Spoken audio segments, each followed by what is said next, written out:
കുറച്ചു ദിവസം മുമ്പ് നമ്മൾ ഏതാണ്ട് ഒരു 20ഓളം മുട്ടകൾ ഇൻക്യുബേറ്ററിൽ വിരിയിക്കാൻ വെച്ചിരുന്നു. അതിന്റെ റിസൾട്ട് എന്തായെന്ന് നോക്കാം. 20 ദിവസത്തിന് ശേഷം നമ്മുടെ ഇൻക്യുബേറ്റർ തുറന്നു നോക്കിയപ്പോ കണ്ട കാഴ്ച, രാവിലെ കോഴിക്കുഞ്ഞിന്റെ കരച്ചിൽ കേട്ട് നോക്കിയപ്പോ ഒരെണ്ണം വിരിഞ്ഞതായി കണ്ടു. ഏതാണ്ട് 1 മണിക്കൂർ കൂടെ കഴിഞ്ഞ് നോക്കിയപ്പോ ദേ രണ്ടാമത്തെ കുഞ്ഞ് വിരിഞ്ഞിട്ടുണ്ട്. സമയം അങ്ങനെ മുന്നോട്ട് നീങ്ങിക്കൊണ്ടേയിരുന്നു. ഇതിനിടയ്ക്ക് നമ്മുടെ ഇൻക്യുബേറ്ററിനുള്ളിലെ മുട്ടകളും വിരിഞ്ഞും കൊണ്ടേയിരുന്നു. പിന്നെ വൈകുന്നേരമായപ്പോഴേക്കും 20ൽ 13 മുട്ടകളും വിരിഞ്ഞിട്ടുണ്ട്. ഇനി വിരിയാനുള്ള മുട്ടകൾക്കുള്ളിൽ നിന്നും നമ്മുടെ കോഴിക്കുഞ്ഞുങ്ങൾ പുറത്തേക്ക് ഇറങ്ങാനുള്ള തയ്യാറെടുപ്പിലാണ്. എന്തായാലും നമ്മുടെ മജീദ് ഖാന്റെ ഇൻക്യുബേറ്റർ സംഭവം സൂപ്പറാണ്. റിസൾട്ട് നോക്കിയിട്ട് സാധനം വാങ്ങാന്ന് പറഞ്ഞ ചങ്ങായിമാരെല്ലാം ചാടി കയറി ഓർഡർ ചെയ്തോളൂ. പിന്നെ കഴിഞ്ഞ വീഡിയോയിൽ നമ്മുടെ കഴുകനാശാത്തി കയ്യിലേക്ക് മുട്ടയിട്ടത് എഡിറ്റിംഗ് ആണെന്ന് കുറച്ച് പേര് കമന്റ് ചെയ്തിരുന്നു. അവർക്ക് വേണ്ടിയാണ് ഈ ഒരു ക്ലിപ്പ് വീണ്ടും പോസ്റ്റ് ചെയ്യുന്നത്. അപ്പോൾ വീഡിയോ ഇഷ്ടപ്പെട്ടാൽ സപ്പോർട്ട് ചെയ്യാൻ മറക്കല്ലേ.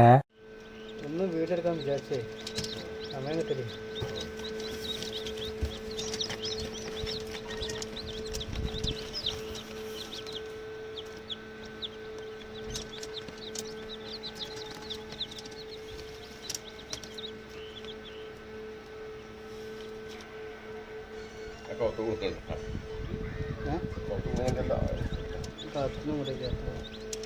തോടെ കൊടുക്കാൻ പറ്റി